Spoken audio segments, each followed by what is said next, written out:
really probably want you, well, you have to do this as a trapezoid, simply because there's no way for you to figure out what this side is if you don't know this side. And we don't know that side.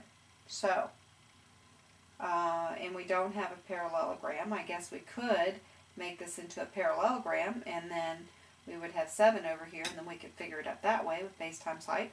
But it's just easier to work it as a trapezoid at this point. So we look at our theorem list and we find the area of a trapezoid.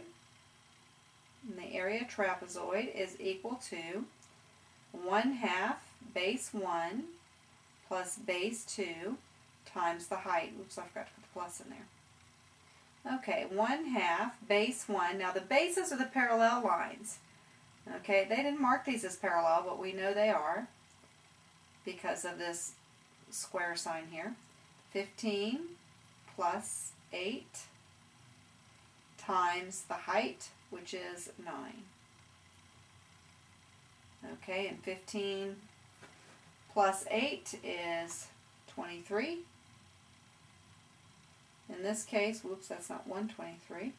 It's easier to multiply everything and then divide by 2. So 23 times 9 divided by 2 is 103.5.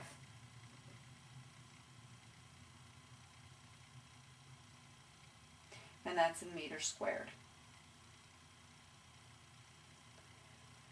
Okay, and number 5 we're looking at.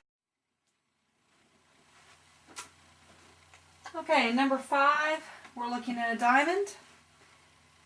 And we look at our theorem list, and that's also a rhombus, by the way. It looks like a diamond as well. 1/2 diameter 1 times diameter 2 is the formula for a diamond. And your diameter is a segment that goes from 2 vertices that are not next to each other. So we say 1/2 diameter 1, which is 40, times diameter 2, which is 32. 40 times 32 and divide by 2 is 640. 640 inches squared is the area of that rhombus. Reason this works is because you're actually finding 1/2 of the base times the height and 1/2 of the base times the height again.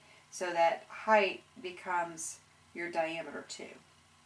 1/2 the base times the height of both of these, since there are 2 triangles here. That's why it works. That's why it also works on a kite, because we have 2 triangles here, and we're doing 1/2 this base times this height and this height. So you might as well put those 2 heights together, so you get 1/2 diameter 1 times diameter 2.